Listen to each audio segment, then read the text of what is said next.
And we're live. What's up, guys? I'm Joe Serralo from Serralo Sports Talk. If you don't know that already, joining me, my guy Jarrett Bailey at J Bailey NFL. You can catch his work on Fansided, catch him on SI Now. Jarrett, you got a couple podcasts too to plug? I do, yeah. You can check out Women in Sports. First episode with Tanya Fox dropped this week. Laces Out Pod with Kurt Homiser that I do. So, yeah, a lot of stuff going on for me. So, obviously, the NFL never sleeps, and neither do we. So, we had a big event these past few days with the NFL schedule dropping, my friend. You know, the NFL really knows that it's king when it comes to media and sports, and they milk everything they can. The draft was a 2-month-long process for a weekend of an event. The schedule release, I mean, none of these games start. It's May 13th. I believe the opener is what, September 13th? Like, we have months. Yeah, I want to say September 12th, September 13th, somewhere around there. Sorry, the 9th for Thursday. That's Sunday. Yeah. Sunday the 12th, Monday the 13th. We have months between now and the NFL season beginning, but they make a spectacle out of the schedule release every year, and we buy into it because we're football junkies, and we love it. We do. And, obviously with the installment of the 17th game, there's, that extra week 18 will add a lot of things, which we'll get into in a little bit. But, week one, this is, you look at all the ramifications and the storylines behind all the games in week one. There's a lot of them. One that stuck out to me, one that I've been following, pretty closely in terms of what I've been writing about. The Sam Darnold Revenge Tour starts off with a bang as he takes on his former squad, the New York Jets. I'm excited about this. I'm a Sam Darnold guy.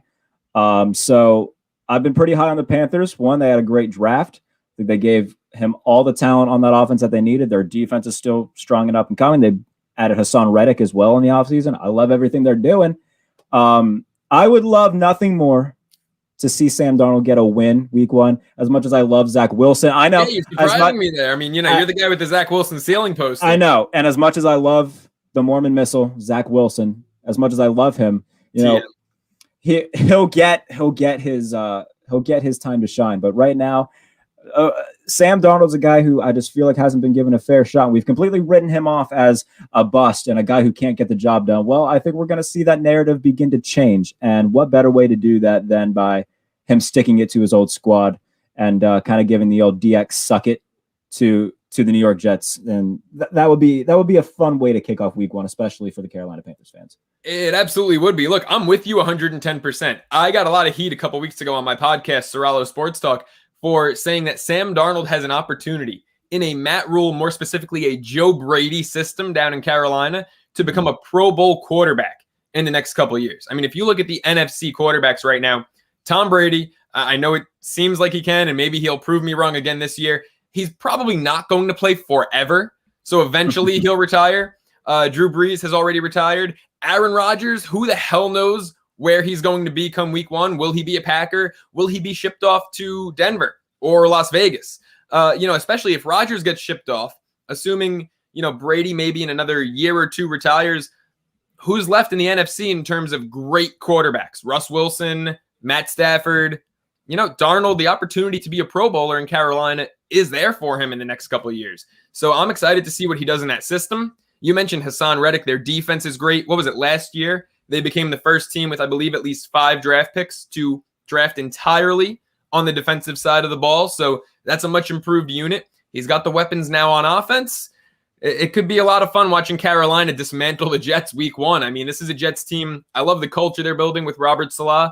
The on-field product is going to take a little time, even though the O-line is better with Vera Tucker next to Becton, and you've got Elijah Moore and Corey Davis coming in.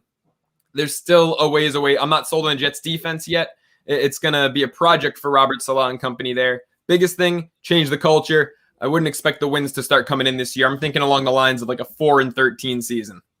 I think they'll be a little bit better than that. I think I had them going 6-11. Like I said, we'll get into that later. But the thing with the NFC, you mentioned Russell Wilson. Who knows how long he's going to be in the NFC, depending on how happy he stays. Aaron Rodgers could be on his way out. So I wouldn't be surprised if we see Sam Darnold put together a surprising year. I don't know if it'll be a Pro Bowler this year, but I think that they're planting the seeds for him to keep on growing and eventually maybe get to that level. So I am excited about Carolina. They're a team I've been following, as close as, anybody who's been writing about them.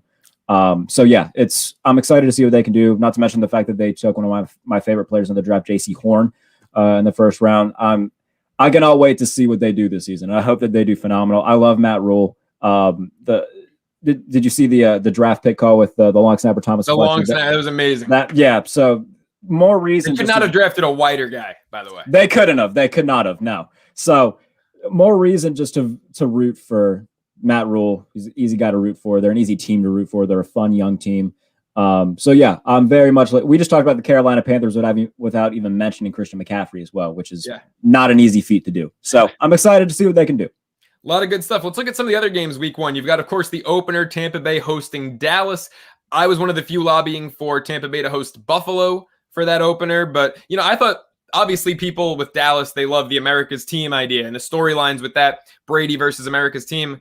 To me, Brady versus the Bills provides you a ton of storylines, right? Like there's still no love lost between Tom Brady and Bills Mafia just because he's on another team.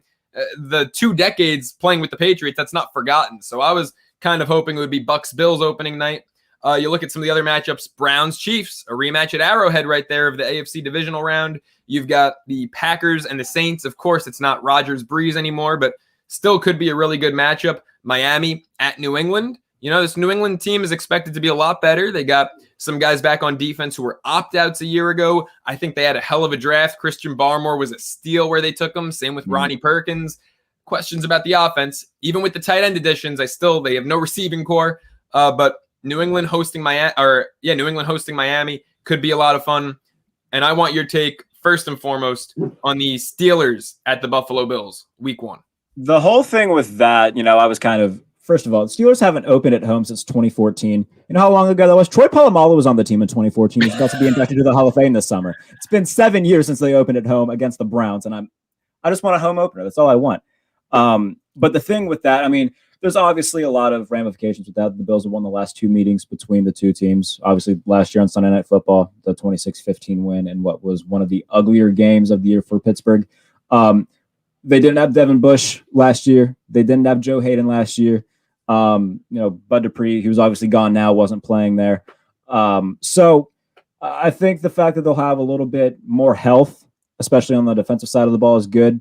Offensive line, I need to see a lot from, and this is going to be a pretty good, a good telltale for both teams, really. Buffalo wasn't very good against the run last year.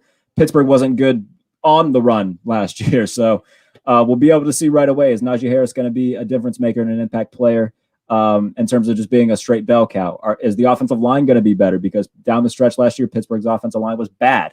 So it'll be one of those things where we kind of look and see, all right, how good's Pittsburgh going to be? Did Buffalo's defense improve in terms of stopping the run?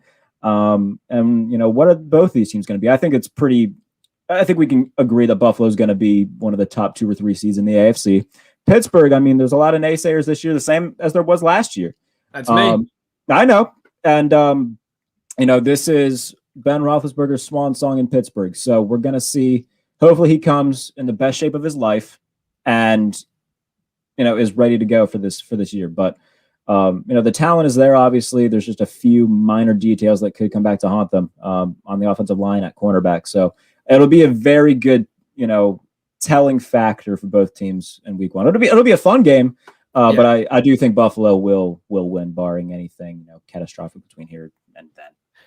Look, it's going to be a fun game. This has developed into a little bit of a rivalry, especially with the song Renegade and, the Bills being the home team. You're going to hear Renegade probably on the speakers at Orchard Park. If it's a late situation and the Bills are driving, it's going to be a fun atmosphere. That's for sure. Looking at some of these other games, what sticks out the most to you? Tampa hosting Dallas, the season opener on Thursday night, the Browns at Chiefs, or the Seahawks at Colts, couple of playoff teams. And of course, your boy Carson Wentz now suiting up for Indy. When we look at that Browns Chiefs game, I feel bad for Cleveland. Let's first of all, Patrick Mahomes in the month of September throughout his career, 10-0, 32 touchdowns, no interceptions. What in God's name I think that Cleveland kind of caught the sour end of the stick there. So they're going to be facing Andy Reid. We know how good Andy Reid teams are in September early on. We know how good Patrick Mahomes is early on. We just know how good Patrick Mahomes is in general. Yeah. Cleveland, I think they're going to win their division. But starting off like that week 1, man, that is brutal. So now Seattle, Indianapolis, I want Indianapolis so bad to be good. I want Carson Wentz again. This is a Carson Wentz revenge tour too. This is another guy who's been written off, told he can't play, going to a new team with his guy Frank Reich, the guy who was there, the offensive coordinator, and in 2017 when he had his MVP caliber season before he decided to dive into the end zone. Look, if Frank Reich can't save him, I'm just telling you right now, no one can. Yeah, no one can. So no, they've got a great offensive line. Jonathan Taylor's very good. The receivers, T.Y. Hilton came back, which kind of surprised a few people. Michael Pittman, I think he'll be able to develop a lot more with a quarterback like Carson Wentz compared to, no offense to Phillip Rivers, but a guy whose arm was gone. So I think that when you have more weapons around him, a defense that's pretty good, I think Indianapolis should win this division. As long as Carson Wentz shows up and plays like the Carson Wentz of old, there should be no reason why they don't. Yeah, I mean, Wentz really just has to be more of a game manager for Indy to win the division. You've got the Texans that are just an absolute shit show. Deshaun Watson, probably not right now, at least, looking like he's going to suit up for any NFL team this year. The Jaguars are in a total rebuild, and I don't love the Tennessee Titans this year. I don't love their schedule in terms of favorability. I don't love their offseason. I'm just not as sold on Tennessee as I was going into this year off of their incredible AFC Championship run a couple of years ago. So I think the division is there for the Colts taking. It's just a matter of, can Carson Wentz not turn the ball over, not make mistakes, because Phillip Rivers wasn't an incredibly talented quarterback last year on the tail end of his career. He was a game manager. He wasn't a game changer. And Wentz doesn't need to be a game changer. He's got the O-line. They just brought in Eric Fisher to protect his blind side. I was kind of baffled that they didn't address left tackle in the draft. They took an offensive tackle in the 7th round. They didn't get him, that blind side guy when they had Christian Darrisaw on the board in the 1st round, and they took Kwity Paye and then took another edge rusher in round 2. That really surprised me. So obviously their sights were set on Eric Fisher. They've got the blind side protection. They've got the defense that's still there from the past couple seasons. Just be a game manager and limit your damage control, and you can get this team to the playoffs. So that's all Wentz has to do. Yeah, and I agree with you on Tennessee. I mean, they lost their top 3 cornerbacks in this offseason. Desmond King went to Houston, Adoree Jackson went to your Giants, and then Malcolm Butler went to the Cardinals. Now, that said, they did draft one of my favorite players in the draft, Caleb Farley, who slipped for obvious reasons due to the constant health worries and everything. Guys just had a lot of bad luck. I think if he pans out, then they've got a very good corner. Overall, he's a huge question mark. Yeah, and even then, they got I think Elijah Molden as well out of Washington, who's going to be probably their immediate slot starter. They bring in Jack Rabbit, that's good. Christian Fulton, a guy who they drafted, I want to say either last year or the year before that. So a year ago, yeah. So they've got a lot of young guys that they're really banking on. They bring in Jack Rabbit as a veteran presence, which overall they did a solid job of replacing. It's just a matter of it all coming together. Added Bud Dupree on the edge along with Danico Autry because their pass rush was terrible last year. So I think overall, defensively, they've done a solid job of replacing all that they lost, but I'm not a big believer in Tennessee either. So I do think this is the Colts for the taking in terms of the AFC South. Houston's a dumpster fire. Jacksonville is, they're going to be chanting Tim Tebow's name if Trevor Lawrence throws an interception, which is just going to throw off everything that they want to do. So, this is Indianapolis division for the taking. And a win week 1 against Seattle would be a really good way to start off. Now, we know that Seattle and Russell Wilson usually start off the season very hot and then progressively get worse throughout the season. So we'll see how that history plays into this. But I would love to see Carson Wentz and the Colts start off strong. Also, don't forget, this is the Tennessee team that, in addition to the question marks on defense, specifically their secondary, lost Corey Davis to your boy Zach Wilson and the Jets. Mm-hmm. They've lost Jonnu Smith to the Patriots. Ryan Tannehill is running out of weapons. And Derrick Henry, it seemed like late last season, the workload was starting to catch up to him a bit. I mean, did not shine by any means in the playoffs. We'll see if Derrick Henry can, especially in a longer season, now a 17-game season, if he can do it all himself on offense, because I don't think their passing game is going to be all that special. Look, we've highlighted week 1. Let's get into the revenge tours. Which revenge game sticks out to you the most? There's so many. There's Stafford Goff. There's Giants-Eagles after what the Eagles did week 17 last year and then jumping the Giants in the draft to get Devontae Smith. I've got that circled as a fan. But in terms of storylines, as a media personality, which revenge game interests you the most? This one might surprise you, but I want to say it's week 4. The Washington football team heads to Buffalo. Now, Ryan Fitzpatrick, he's played in Buffalo since leaving before. Mm-hmm. He hasn't had this good of a roster around him since being a Buffalo Bill. I cannot wait to watch this Washington football team. I cannot wait to watch Ryan Fitzpatrick in this offense. Going back to the Ralph, week 4, I would love to see Ryan Fitzpatrick go in there and pull off some Fitz magic, throw for 350, Terry McLaurin get a big game, and just run Buffalo out of the building. Nothing against Josh Allen and the Bills, but it would be very fun to see Ryan Fitzpatrick and maybe his last visit to Buffalo. We could probably say the team that he played the best on, Buffalo, where he got that big contract in the early 2010s. So I don't know if you want to classify that as a revenge game, quote unquote, but it is a guy who spent a good chunk of his career in Buffalo, had some success, was let go, and has been a journeyman since then. I would love to see him come back with a team that is full around him and just kind of go out in his possibly last game in Buffalo and really show off. I'm very excited about the Washington football team. Very excited. I can tell. That's interesting. Usually when you think of a revenge game, you think of like bad blood. I mean, Ryan Fitzpatrick and the Bills don't really seem to have bad blood. The Buffalo Bills, I feel like, don't really have, at least their fans don't have bad blood with anybody, because anytime anybody insults them, they donate to their charities. So, yeah. When it comes to bad blood, yes, obviously, I don't think there's any bad blood between those two. So, if I can think of one, I mean, for me, if you want to talk about the Bills going to Tampa is interesting, because the Bills still, I mean, obviously last year they took care of Belichick and the Patriots. This year, I think they want to go to Tampa Bay and take care of Brady and beat Brady and get over that hump, especially the defending Super Bowl champs. I mean, the Bills, they want to prove that they belong. They got embarrassed in the AFC Conference Championship game a year ago. They're a great team. I have no doubt, like you said, they'll be probably a 2 or a 3 seed. Wouldn't shock me if they were a 1 seed.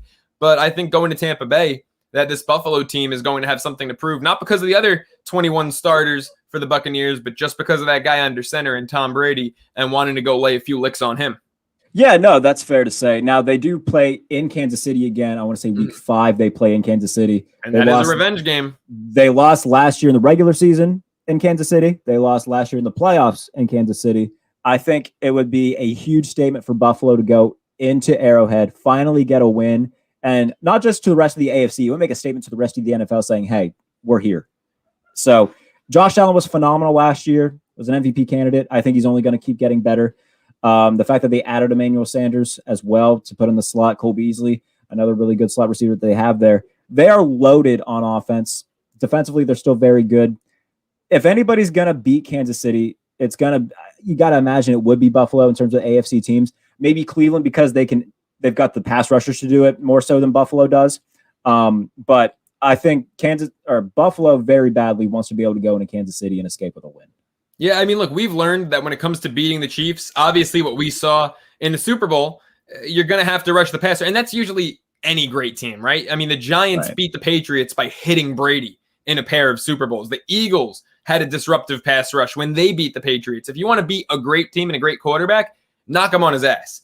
And I think Cleveland is actually set up to do that a little better than Buffalo. Myles Garrett, of course, is arguably the premier pass rusher in pro football right now. I think Cleveland had a great draft on the defensive side, adding Greg Newsome, who, you summed it up perfectly when we did our show a couple weeks ago, our pick for pick draft. He's sticky. The guy, the ball finds him. And Jeremiah Owusu-Koramoah slipping into the second round. Who somehow falls to them in the second round, man. Another guy like Caleb Farley, because of a heart concern. Yeah.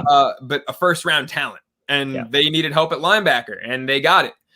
So this Cleveland defense, I mean, their only hole at the moment is in the middle of that line, which if you were going to have a hole on defense, probably best to have it at D tackle. Their linebacking core is solid. Their D ends are really good. This is a team that I think you saw it the way they played Kansas City in the divisional round last year. That was a tight game. They almost pulled off the comeback. I think they're a good challenge for the Chiefs. Yeah, and you look at the addition of Jadeveon Clowney. I think I've been critical of Jadeveon Clowney in the past as well, but I think his biggest flaw is that he's not a 1A pass rusher. I think he's a very solid 1B. Mm-hmm. You put him on the opposite side of a guy like Myles Garrett, I think he's going to eat. So a pass rushing duo that has the potential that Myles Garrett and Jadeveon Clowney do, it's absolutely astronomical. So if they can come and I'm trying to think of the word, if they can each come into their own this year, Myles Garrett, we know how much of a freak he is. I think Jadeveon Clowney has a lot to prove. Yeah. He is, the first draft pick. Yeah. And when you're a number 1 overall draft pick, it comes with a lot of pressure. And, being a 1B, some people view that as a disappointment. But, Garrett is also a number 1 pick. And so to have 2 number 1s coming off the edge, someone's got to be the alpha. And we all know it's Myles Garrett. So if Clowney can just embrace that role and, like you said, come into his own, they're going to be disruptive as hell. They should be. And, you look at the rest of their defense, they add John Johnson from the Rams, one of the more underrated guys in this league. Grant Delpit's going to be coming back, who they drafted last year out of LSU after tearing his ACL before the season even started. I love him, by the way. Another guy like Owusu-Koramoah, I view Delpit as a first-round talent. Yeah, and they got him in the second round as well. They also have Ronnie Harrison back there at safety, so they've got a really good trio of safeties back there. Greedy Williams, along with Denzel Ward. They added another Rams cornerback in free agency as well. Was it? I can't remember his name. I feel like it's Nick something. I should have looked this before we started. But anyway, not Roby Coleman. No, it wasn't Roby Coleman. And the fact that they had Greg Newsome with that, so the only hole that I really see on not just their defense but their team is defensive tackle. But even then, they've just added a lot of guys behind them to really take care of it. So they're going to be hard to beat, man. I think they're by far the best team on paper in the AFC North. I think they win the division this year. So, yeah, Cleveland fans have waited so long for this, and it's finally coming. So good for them, and we'll see how they can really take care of business this year. But I expect nothing less than a division title from Cleveland. Yeah, and it's crazy to think, where they've come in a couple of years, that they should be the favorites in that AFC North. But a team that you can't sleep on in the AFC North, I know you hate them.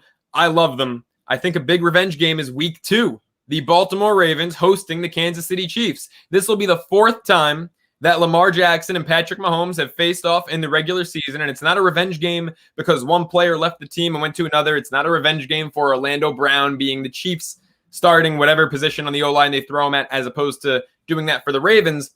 It's a revenge game because Lamar Jackson, despite being a unanimous MVP a couple of years ago, despite getting that playoff win, he still has to prove that he can beat Patrick Mahomes and the Kansas City Chiefs. That's what makes this a revenge game. It's his 4th chance. If he can't do it now, when is he ever going to do it? And I think that... Go ahead. Yeah, I'm sorry. I didn't mean to interrupt. Pretty good. No. I think that this is the time for him to do it and prove that the Ravens are at that tier with the Chiefs and the Bills and, maybe even the Browns. That's the thing, though. They're not. There's nothing about Baltimore that screams great team. That's the thing. It's great that you can do all these fun little spin moves against Washington when they were bad and Cincinnati when they were bad. You can beat up bad teams. And they've proven that they can beat good teams. They have not proven they can beat great teams. Look what happens against Buffalo. Look what happens every time they play Kansas City. Look what happens when he plays Pittsburgh. Pittsburgh, I don't think is a great team anymore. But every time they face Pittsburgh, he's got 7 turnovers in 2 games against the Steelers. Look, they played Kansas City good games. Buffalo, they played a really tight game in the playoffs, and then the Bills separated themselves at the very end. I mean, the Ravens, it's not like they're getting blown out by these teams when they face off. The playoff game in Buffalo ended up being a blowout. It was 10-3 with like 2 minutes to go. No, they had the pick 6, I'm going to say, in the 3rd quarter. That wasn't late in the 4th? No, I don't believe so. I'll check that, but okay. Yeah, I think the final score was like 24-3. Went on the road, they beat Tennessee. That, again, Tennessee, a solid team, not a great team. And you look at what happened. The Monday night game last year. Hold on. Let's separate how we feel about the Titans this year from what they did last year. This is a Titans team that dismantled Buffalo last year. Okay, after Buffalo was injured all over the field, and after Tennessee had 97 days off because they caught COVID and spread it to everybody, and acted like you're still bitter about, and acted like they were the underdogs of the NFL, saying, "Oh, no one believed in us." You gave COVID to the rest of the NFL. Taylor Lewan pissed me off. Still bitter about that? I'm bitter about it. Anyway. Even last year, Tennessee was a good team. They were not a great team by any means. They played a lot of close games. Their defense and their pass rush was terrible. By no means was Tennessee a great team. They were a solid and a good team.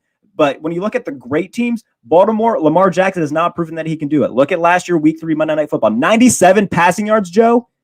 Kansas City knows what they have to do. Make him throw to beat us. He can't throw deep outside. Send everybody against the run, 1st and 2nd down, put them in 3rd and long situations, make Lamar throw. Look what happens. We get the ball back. We're going to score because they can't do it. Now, Lamar Jackson could very well prove me wrong. I'm not saying he's incapable of becoming a great passer, but up until this point, and right now, he's not. And they're not a great team. They lost Matt Judon as well on defense.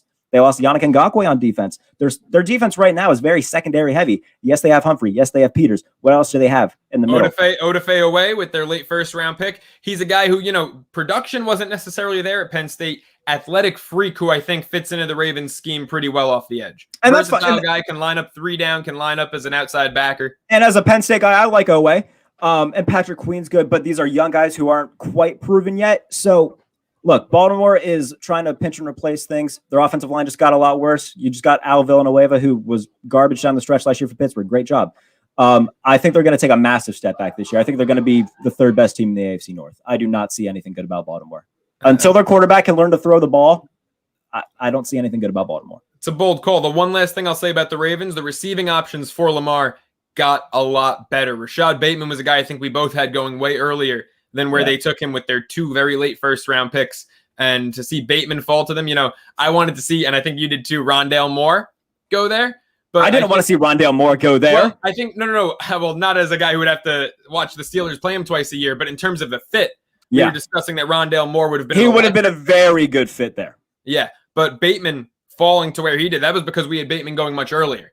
Yeah. And to see him fall to the Ravens, to have Bateman, Hollywood Brown, who needs to put a full consistent season together. We've seen flashes, we haven't seen consistency. And of course, his favorite target, Mark Andrews.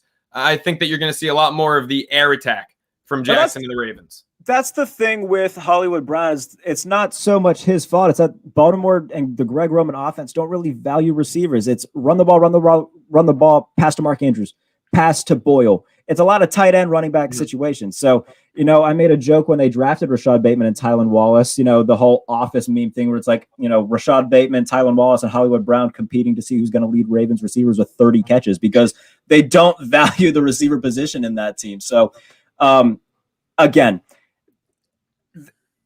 I'm not saying that Lamar can't develop into a good passer. We've seen Josh Allen just became took a ginormous leap last year. But until he does, that's going to be the stigma around him. And it's kind of earned at this point, Joe, because he hasn't won a game with his arm.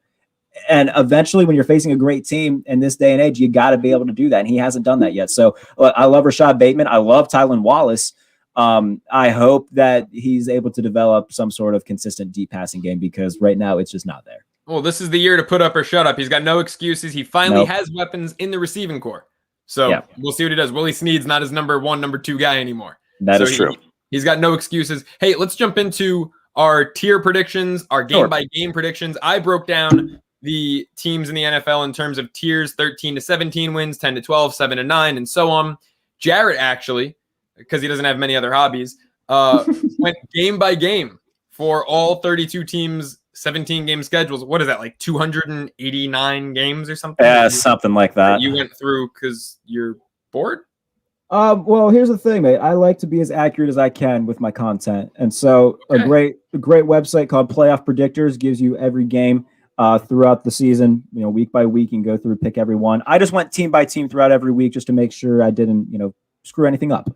So if I give you my tier, you want to tell me how you feel about tiers? Because mine are more general. I don't go game by game, right? Because you could have, I'm not going to use any specific guys as examples. I don't want to jinx anything, but you could have team A's quarterback get hurt or team B's star wideout get hurt, and that throws off everything.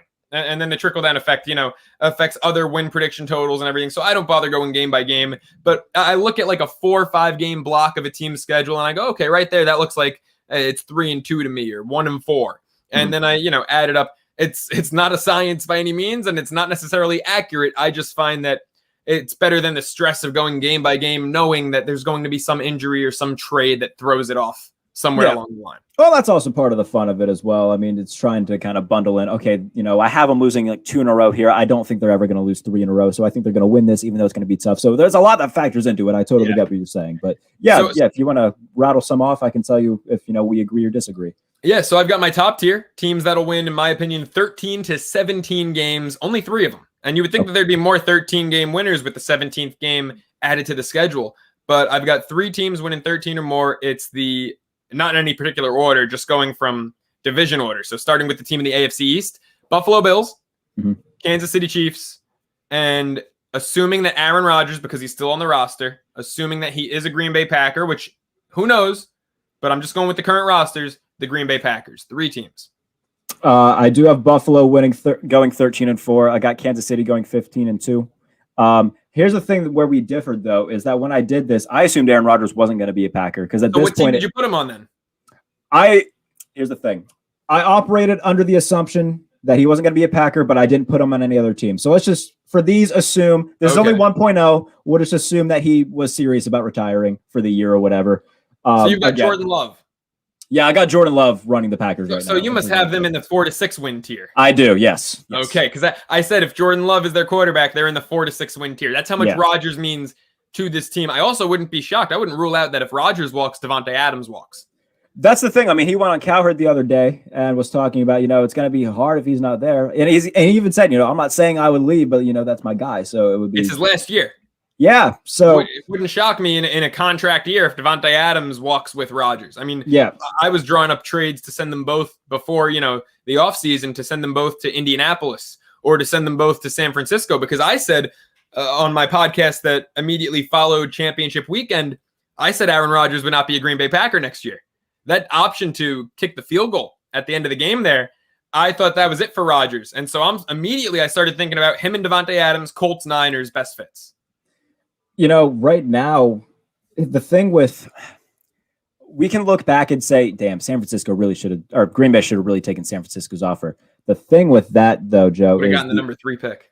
The optics of that, though, if he wins right away, let's say that they win the Super Bowl this year. If they do that, the optics of that are horrible for Green Bay. Because Aaron Rodgers and Davante Adams can say, hey, look what happens when you give us a team around us. We can actually win. Oh, that defense in San Francisco? Disgusting. Amazing. I mean, look, and, Green Bay is a better running back. San Francisco has a really great committee of running backs, and they have a great running scheme. But they just added 2 more.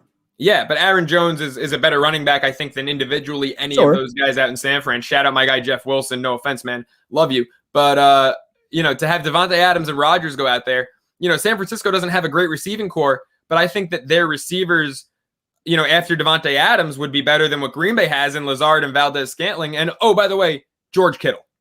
So Rodgers could have done a lot of damage out there. Better O-line, better defense, just an overall better supporting cast, better coaches, way better coaches, in my opinion, way better head coach. LaFleur, the guy's 26-6 in the regular season. It's a good record, but that's Aaron Rodgers. When you've got Captain America and 12 out there, he makes up for a lot of mistakes. Yeah, absolutely. Absolutely. So those are my 3 in the top tier. Now I got 10 teams in that 10-12 win tier. This is where we're going to disagree, but yes, by all means. I've got the Miami Dolphins. Miami Dolphins 10-7. I've got the Baltimore Ravens. Baltimore Ravens 9-8. I've got the Cleveland Browns. Cleveland Browns 12-5. Okay. I've got the Indianapolis Colts. Colts 11-6. So far we're 3 out of 4. That's okay. I've got the LA Chargers. LA Chargers 12-5. 4 out of 5. I'm very high on the Chargers this year. Me too. Herbert, Slater, I love it. Can't get enough. Yeah.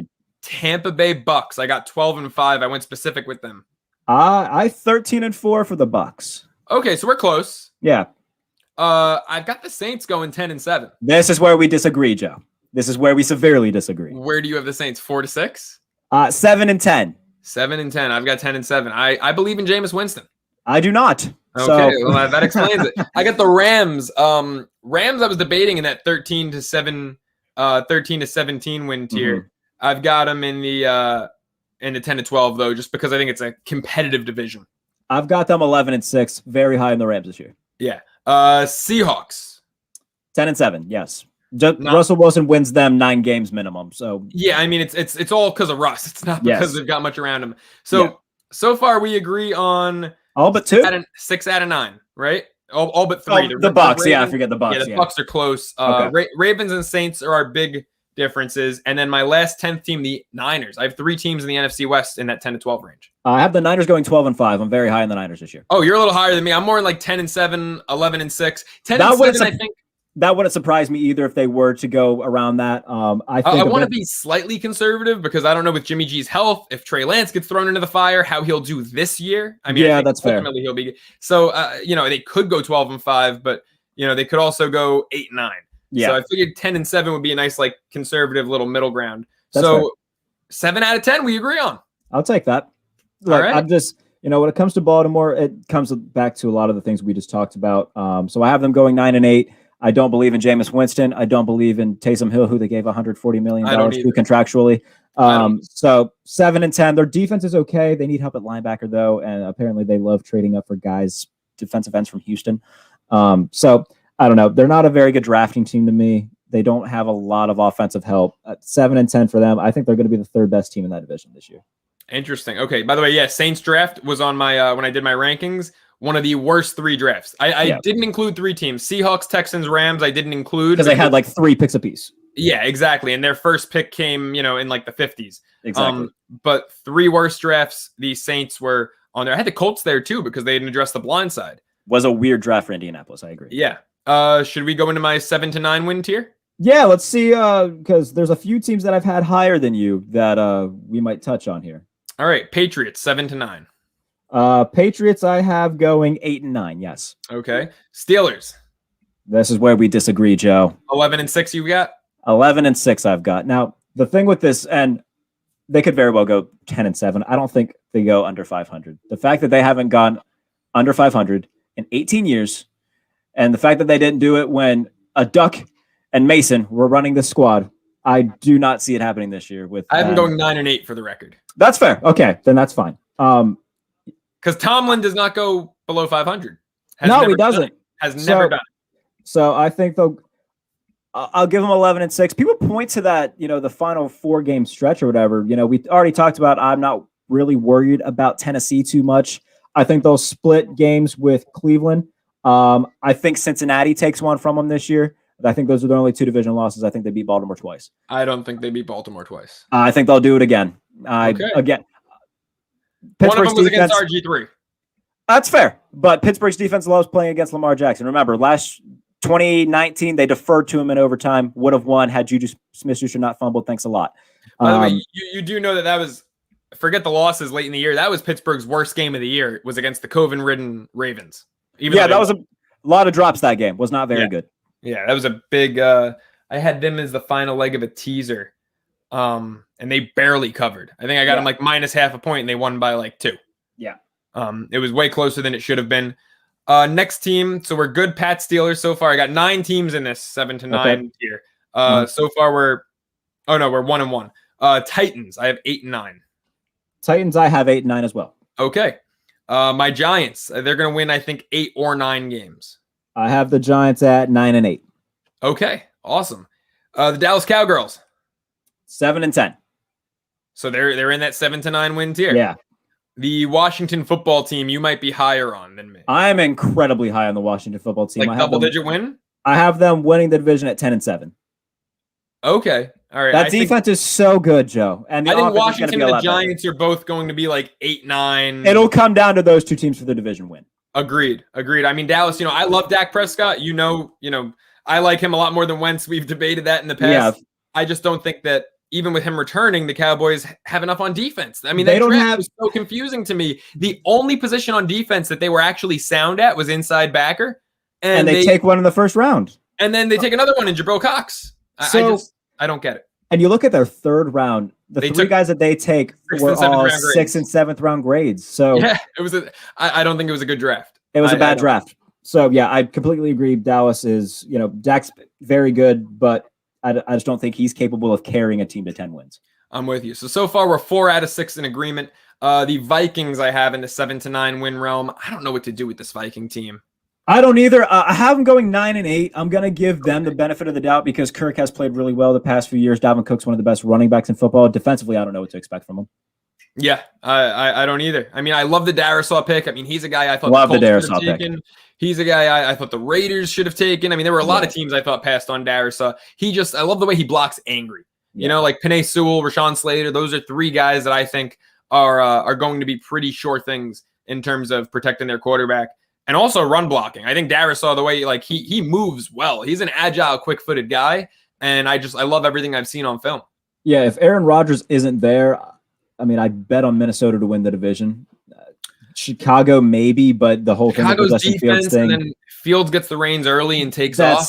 That's the whole thing though. Is like if they do give Justin Fields the reins early, how quickly does he start? Is he more of a Justin Herbert, or is he more of a Tua Tagovailoa? So it's going to be one of those two things. So don't forget, the Bears made the playoffs last year. They were better than the Vikings, and that was with I get it. Mitch. That was with Mitch Trubisky swinging it around out there. But you look at who they also, I mean, they let go of Kyle Fuller for no apparent reason. That's a big part of their defense gone. Yeah. So I think they got a little bit worse on that side of the ball. And then, again, if Justin Fields really takes off, which I hope he does, like Justin Fields.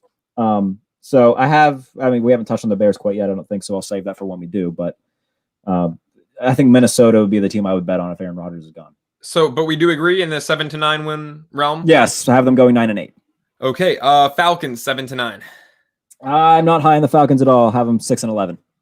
Okay, missed you by one. By a game, yeah. The Arizona Cardinals I have going 9-8 or 8-9, only because they're in a great division.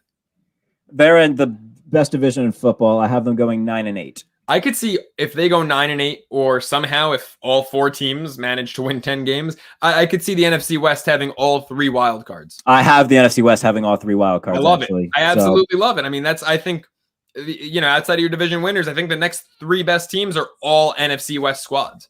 And it's crazy because, we look at the AFC. I feel like the AFC is deeper than the NFC as a whole. But that NFC West, man, that best division in football. Far and away the best division in football. Yeah. So we agree on, out of the 9 teams, the Patriots, the Titans, the Giants, the Cowboys, the Vikings, and the Cardinals, 6 out of 9. 6-9. There we go.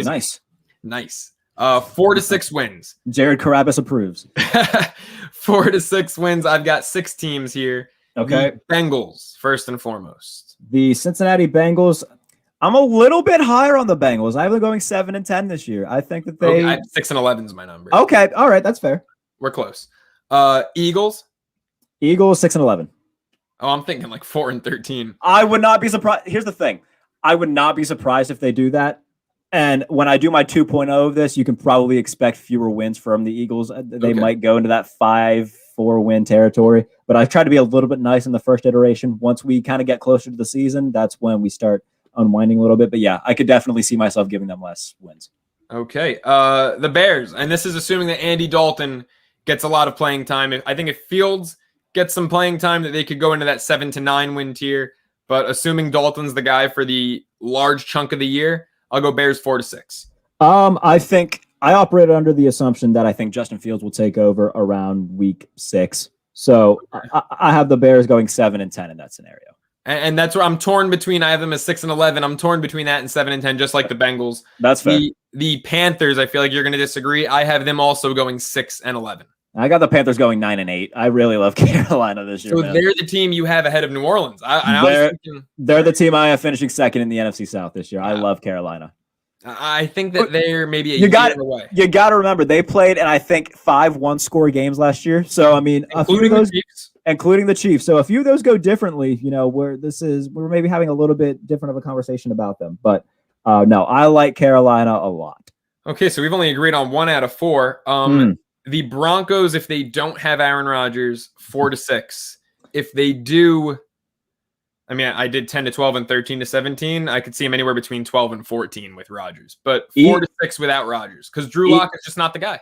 Even if it's Lock and or Teddy Bridgewater, I love Denver a lot. I don't obviously not love them, but I like them. I think you have them at 9-8, don't you? I have them at 9-8 this year. I love their defense a lot, and there was kind of a surprise cut today. They waived receiver Deshaun Hamilton, who they drafted a couple years ago at Penn State. I love Deshaun Hamilton. So, yeah, expect him to be with a new team soon. But it's just a matter of, all right, we got Jerry Jeudy, KJ Hamler, Tim Patrick emerged as a really good receiver. They weren't going to pay, a 4th, 5th receiver that much money. So, they cut him today. But regardless, I don't love Drew Lock. I think he has the potential to be a middle of the pack starting quarterback. It's just a matter of, already came in with a month left in his rookie year, got hurt last year, and it took a while to adjust. I hope that he has everything he needs this year, stays healthy, and kind of proves some people wrong, because I do like Drew Lock. But if not, then they're going to put in Teddy Bridgewater, who you can be competitive with. I think that with that defense, they can win 8 or 9 games.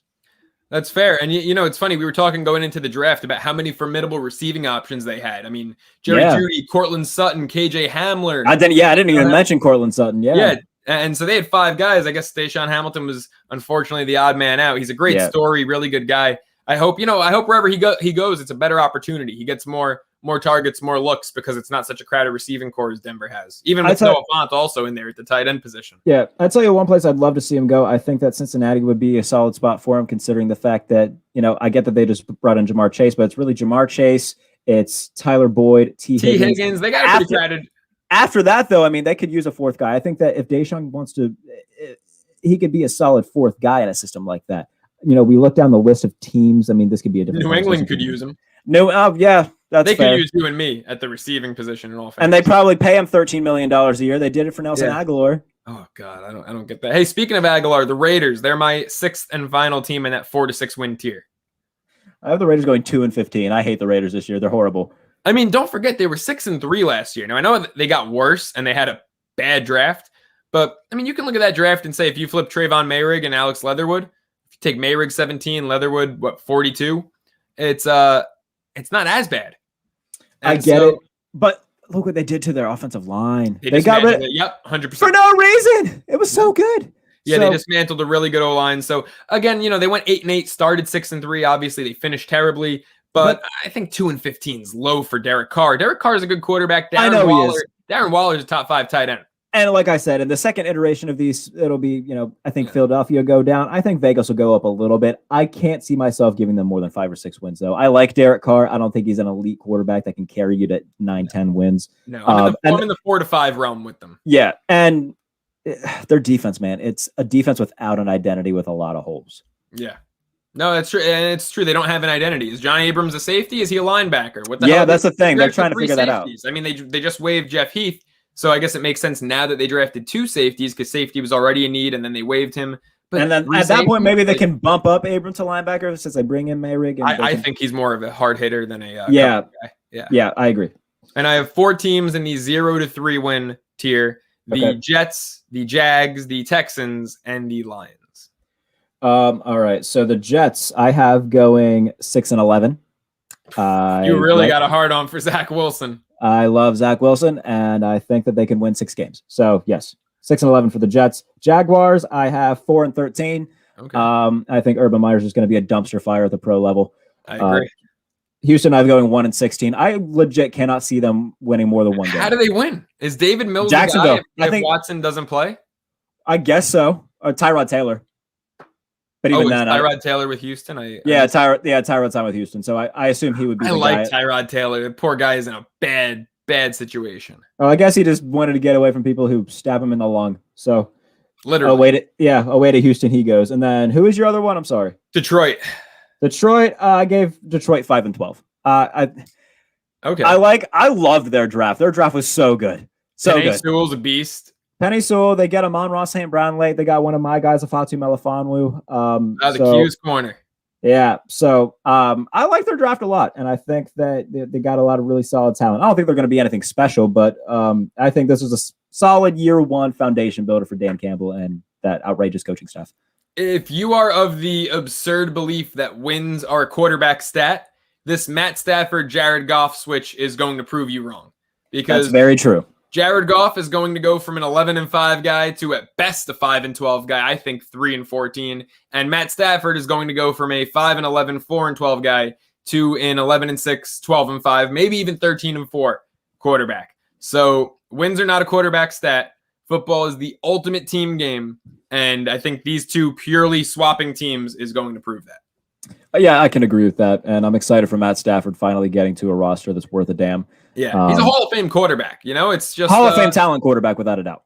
Yeah, and I think he'll make it. I'd love to see him. Do you? Yeah, and I'd love to see him bolster that with some postseason success. I mean, but Stafford's got a lot of football left. He's going to be high up there in all-time records.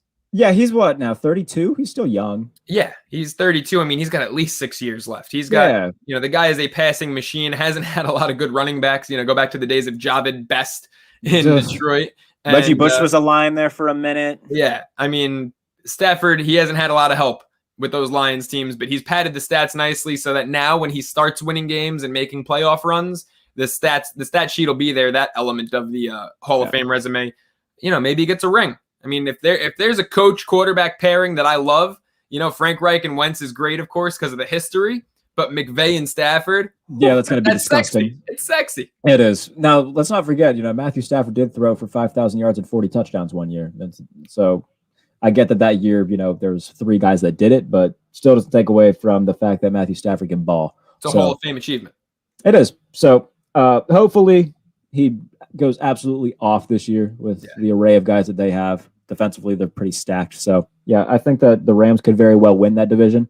Right now I have San Francisco winning it, but the more I think about it, it would be hard pressed for me, once I do this again here in a couple months to have anybody in front of the Rams. Yeah, I mean, I've right now got the Rams winning it, and that kind of hurts because I am a huge Seattle Seahawks lover. Like, I'm a Giants fan, but I love the Seahawks. I love Russ Wilson. I love Pete Carroll.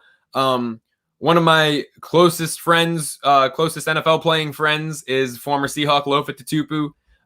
And I've really come to love the Seattle Seahawks. So, with a quarterback like Russ, I hate to pick against them, but the Rams are just so much more complete. They've put more around the quarterback than Seattle has in recent years. And I struggle to see a team overtaking them. San Fran's a wild card. They absolutely can. They could be the Niners of 2 years ago. They can't be the Niners of this past year, but they can be mediocre. We'll see. Hey, before we wrap things up, Week 18. Yeah. What do you see as, potentially the Sunday night game, potentially the most consequential game in Week 18?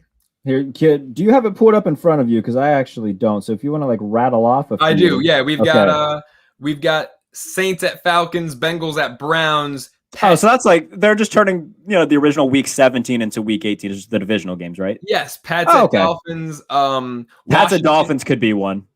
Washington at the Giants. Dallas at Philly. Carolina at Tampa. I'm sure you're intrigued by. Pittsburgh at Baltimore. Kansas City at Denver. Chargers at Raiders, Niners at Rams, and Seahawks at Cardinals. I think Washington and the Giants is going to be the one with the most stakes at this point. It's going to come down to, all right, I think the Giants and Washington will both have, around 9 to 10 wins, somewhere between that 8 and 10 range, like you said.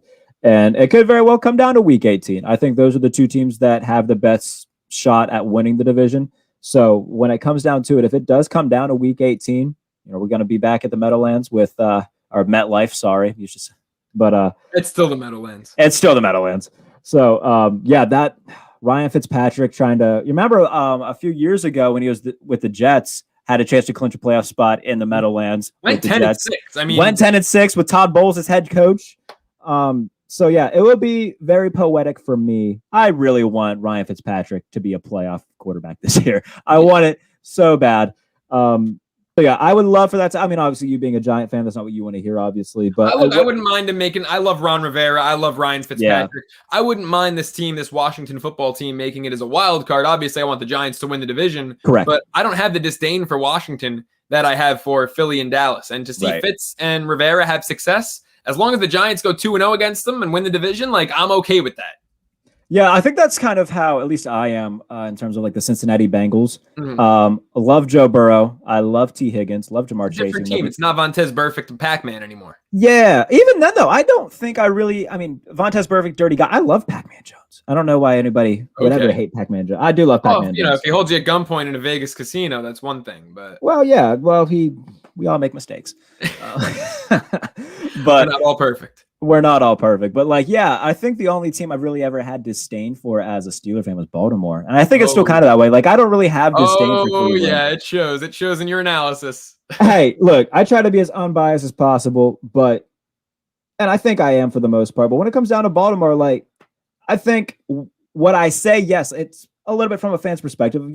Everybody has that fandom, but when it comes down to Lamar, he's a fantastic, fantastic football player, one of the very best in the world. But when it comes to being a pure quarterback, there are a lot of guys I would take before him.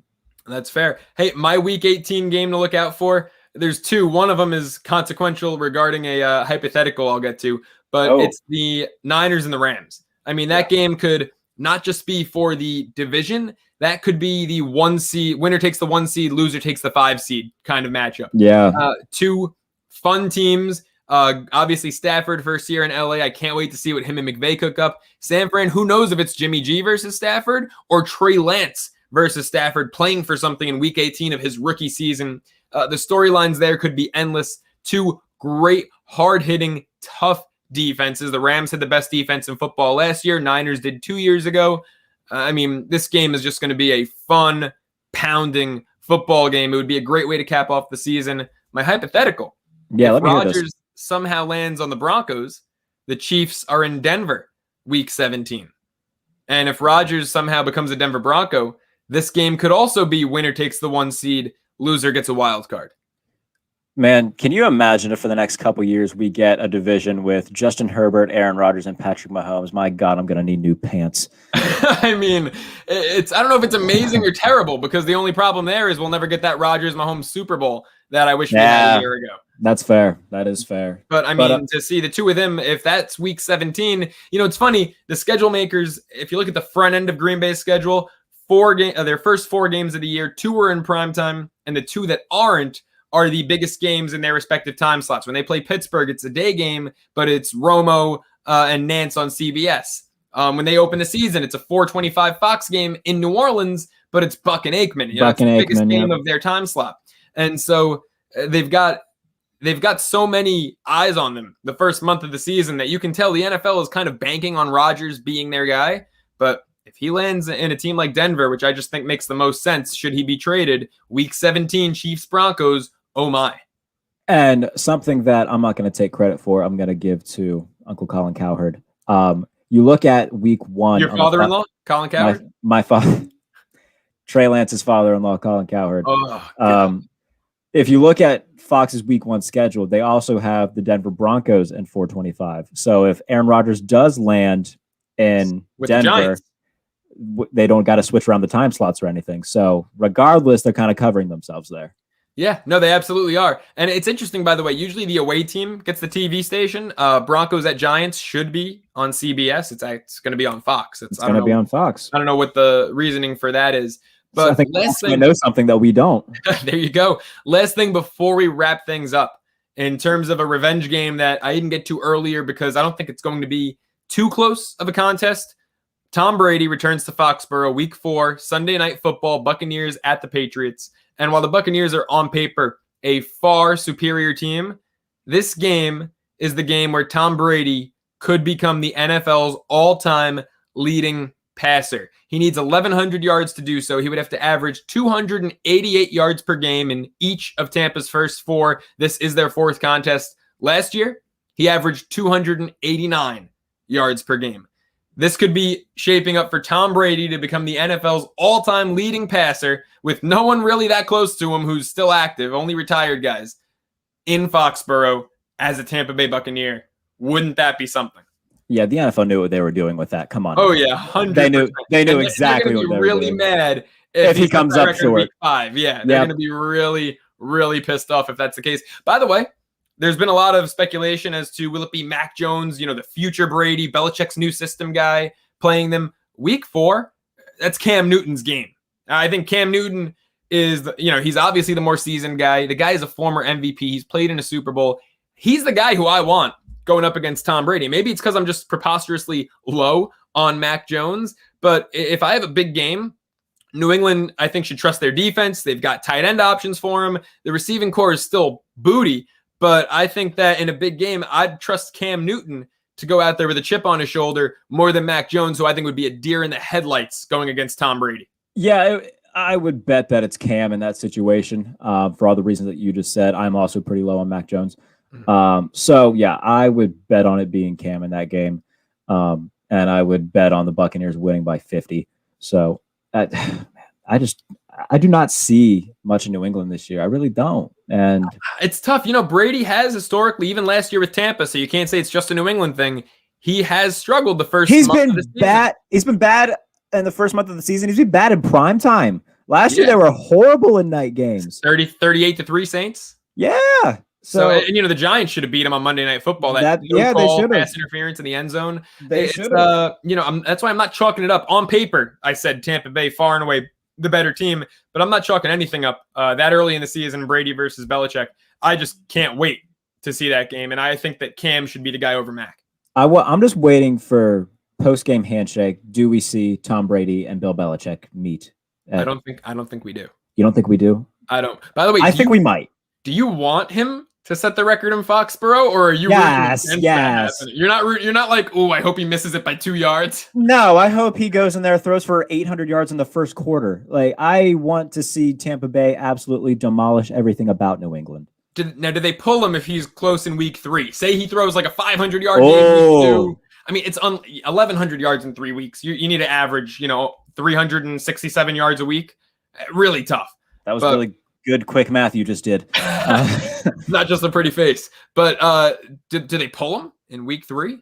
I might. If there's a comfortable lead, let's say they're winning by like 3 touchdowns with a few minutes. Okay, yeah, I'm pulling them. Gabbert City. Blaine Yeah, Gabbert. Is Gabbert still there? Is he their backup? Yes, Blaine Gabbert's their backup, yes. Who was the guy that was pulling Brady away from the media when he was drunk off his ass at the parade? That was the third string quarterback, wasn't it? That's a hero right there. That's a third string quarterback's job. And he got re-signed for it. Was it Ryan? It was Ryan something. I think it was Ryan, not Lindley? Was it Ryan Lindley? Because Ryan Finley's a Bengal. Ryan, it might have. Isn't Ryan Finley the guy that beat Pittsburgh last year on Monday Night Football with the Bengals? Yeah, you're right. That was Ryan Finley. I feel like it was Ryan something, though. I want to say Lindley. If you want to look that up really quick, I'll just wrap things up. Guys, thanks so much for tuning in. Again, I'm Joe Serralo from Serralo Sports Talk. I got a new episode dropping tomorrow with Speedy Claxton, 2003 NBA champ, current new head coach of the Hofstra Pride. So make sure to be on the lookout for that anywhere you catch your podcasts. You can catch Laces Out coming out. We're recording a new episode tomorrow. So Matt Verderon from Fansided will be with us to talk everything about the NFL schedule release, important games, different things like that. So then next week, we have been trying to plot this for a minute, but there will be a very, very big edition of Laces Out. I will say that much. Once details get finalized, I will tweet them all out. But there will be NFL legends. There will be big media personalities. There will be a lot going on with Laces Out next week. So we'll keep you in on that. But it's gonna be our biggest show in a long time. So keep up with that. And be sure to keep up with the Women in Sports Pod. A lot of guest book for that here in the next couple weeks. So a lot going on. And then you can catch all my stuff on Fansided and Sports Illustrated as well. Ryan Griffin is the quarterback, by the way. Yes. And they did just draft Kyle Trask, so who knows if did. Griffin will have a job. Probably I would lean towards no. Yeah. But he got his 5 seconds of fame. Guys, that's it. We'll see you next time we do this. Take care, guys.